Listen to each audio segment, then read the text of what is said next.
भारताच्या सर्वोच्च न्यायालयाने कौटुंबिक वादविवादामध्ये खूप महत्त्वपूर्ण निर्णय दिला आहे.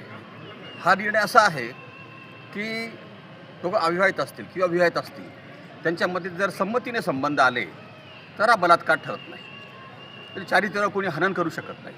हा निर्णय दिलेला आहे न्यायमूर्ती मनमोहन, न्यायमूर्ती मनोज मिश्रा यांनी. त्यांच्या खंडपीठापुढे एक प्रकरण आलं होतं.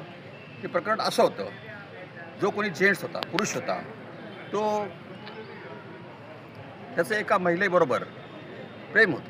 हे प्रेम संबंध 4 वर्षापासून होते. त्यांच्यामध्ये शारीरिक संबंध देखील आलेले होते. या काळात दोघांना बरेच वर्ष बरोबर राहिल्यामुळे त्यांचे अनेक वेळा संबंध आलेले होते. 2005मध्ये दोन्ही पक्षांनी लोक न्यायालयात जाऊन हे प्रकरण मिटवलं होतं. तिने पोलीस कंप्लेंट दिली होती, पण लोक न्यायालयात त्या सबमिट झाला होता. लोक न्यायालयात सबमिट झाल्यावर दोघांची काही तक्रार राहिली नव्हती. पण पुढे त्याला जेव्हा पोलीस भरतीसाठी जावं लागलं होतं, तिथे त्याला ही प्रॉब्लेम आला. त्याच्याविरुद्ध गुन्हा दाखल होता. मग तो हायकोर्टात गेला. हायकोर्टातून हे प्रकरण सर्वोच्च न्यायालयापर्यंत गेलं. सर्वोच्च न्यायालयाने भाष्य करताना म्हटले आहेत की प्रत्येक प्रेमसंबंधाचा शेवट लग्नात होतो असे नाही. त्यामुळे केवळ लग्नाचे आमिष दिले म्हणून फसवणूक करून त्याने तिचे रिलेशन मेंटेन केले असं म्हणता येणार नाही. जसे प्रकरण तडजोडीसाठी गेले, त्यात बळाचा व धमकीचा वापर करून दाबले गेले होते, तर पोलीस सारख्या शिस्तबद्ध दलातील नियुक्त करण्यासाठी त्याला योग्य नाही असं म्हटलं होतं. पण त्यांनी सर्वोच्च न्यायालयात धाव घेतली. प्रेम संबंध असणे दोन प्रौढ व्यक्तीमध्ये, दोन विवाहित व्यक्तींमध्ये हा काही गुन्हा नाही. तो परस्पर संमतीने झालेला असतो. पण त्यापासून काही जर झालं नाही पुढे अपत्य वगैरे, तरच प्रॉब्लेम क्रिएट होतो. हा जो निर्णय आहे सर्वोच्च न्यायालयाचा, हा अनेक विवाहित तरुणींना दिलासा देणार आहे. बऱ्याच वेळा आपल्या पतीव्यतिरिक्त किंवा पुरुषाचं त्याच्या पत्नीव्यतिरिक्त दुसऱ्याबरोबर रिलेशन्स आले, शारीरिक संबंध जरी आले तरी ते संबंध संमतीने आले असेल, त्याच्यामध्ये काही तक्रार नसेल, तर त्यांना हा सर्वोच्च न्यायालयाने दिलासा दिलेला आहे. आपण करावा असं मी म्हणत नाही. पण जर आपल्या प्रकरणामध्ये अशी परिस्थिती निर्माण झाली असेल, विवाहित महिलेबरोबर आपले रिलेशन्स मेंटेन झाले असेल, तर सर्वोच्च न्यायालयाचा हा निकाल आपण आपल्या प्रकरणात वापरू शकता. धन्यवाद.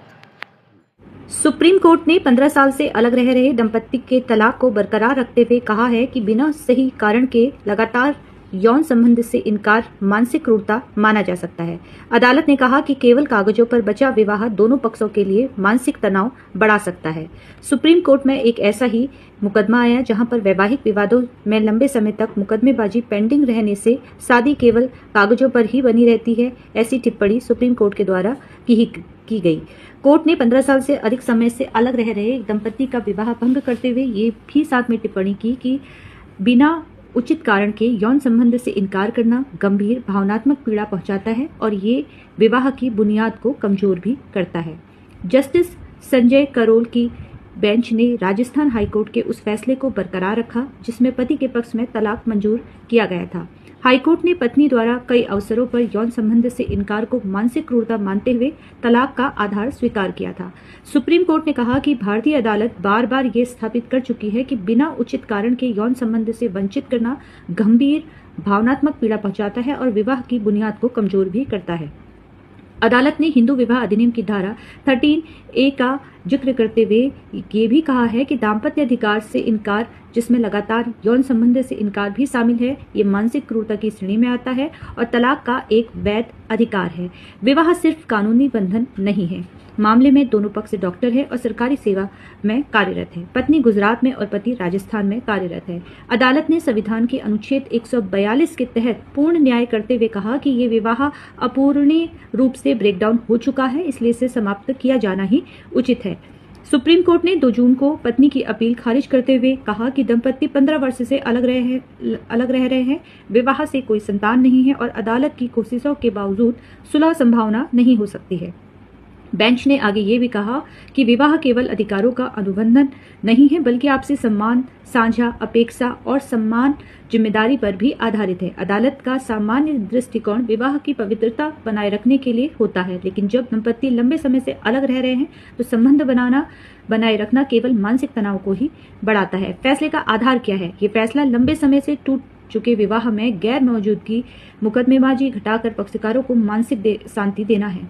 बिना कारण यौन संबंध से लगातार इनकार को मानसिक क्रूरता मानने से पीड़ित को न्याय का स्पष्ट आधार मिलता है। कागज पर शादी खत्म कर जीवन आगे बढ़ाना सम्मानजनक अलगाव और पूर्ण निर्माण का मार्ग खुलता है। ऐसी ही जानकारी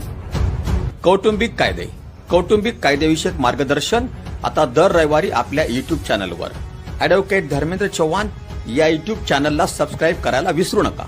तसेच बेल आयकॉनलाही क्लिक करा।